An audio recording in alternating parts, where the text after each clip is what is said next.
Pour attirer de plus en plus de clients et faire face à une nouvelle concurrence du côté du collaboratif, les hôtels commencent à intégrer de nouveaux services liés aux technologies. Nous sommes allés à la rencontre de quelques établissements qui ont décidé de s'emparer du digital. Situé à quelques minutes de l'aéroport Charles de Gaulle, l'hôtel Le Nomade a choisi d'intégrer les nouvelles technologies dans une démarche écologique et de bien-être. Imaginé par le fondateur de la chaîne Océania, il a ouvert ses portes en 2014 avec 205 chambres et veut laisser une totale indépendance aux clients. C'est les clients qui décident sur place ou même en amont lors de sa réservation. C'est vraiment en fait l'espace qui doit s'adapter aux clients et non pas l'inverse. La chambre est donc personnalisable grâce à la domotique et la tablette mise à disposition du client.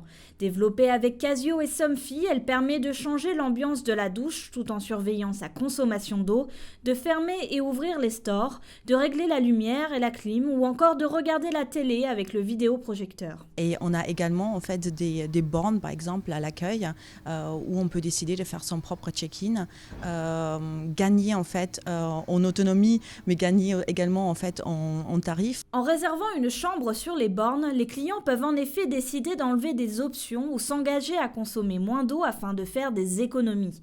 Les tarifs sont donc dégressifs contrairement à la majorité des hôtels.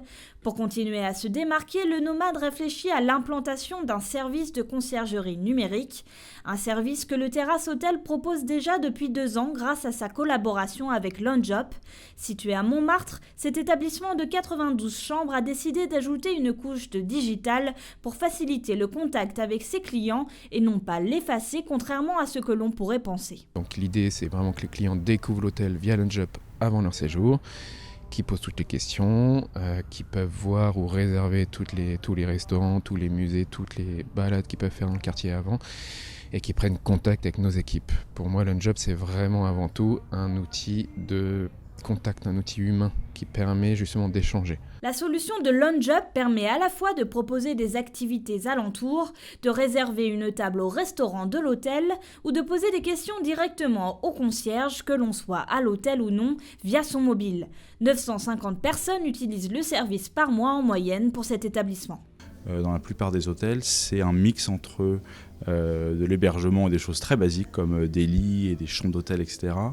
De l'humain et beaucoup d'humain, et puis éventuellement un peu de technologie, mais je dirais pour encore renforcer l'humain. C'est-à-dire qu'en fait, avec LoungeUp, c'est le concierge ou le réceptionniste de l'hôtel qui est physiquement dans la poche de tous ses clients. Donc ça, c'est la partie visible de ce qu'on fait. La partie un peu moins visible, c'est qu'en fait tout ça, ce sont des opportunités pour les hôtels pour récolter des données sur les clients et enrichir leurs fichiers clients pour derrière faire des opérations marketing, pour faire revenir les clients. On est sur la fidélisation. La chaîne Sweetin, qui propose un mix entre le logement Airbnb et l'hôtel, a choisi de se démarquer avec l'accès à ses appartements. Elle a fait appel à la société Sésame Technologies, qui permet d'ouvrir une serrure avec son smartphone.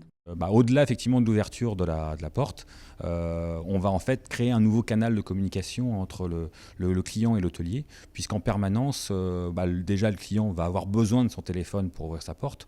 Donc on utilise ce média finalement pour pouvoir lui communiquer des informations importantes avant, pendant et après son séjour. C'est vrai qu'on capte de temps en temps effectivement des informations intéressantes. On voit des personnes rentrer très tard dans leur chambre et donc on se rend compte effectivement qu'ils ont une vie nocturne peut-être un peu plus fournie que certains autres.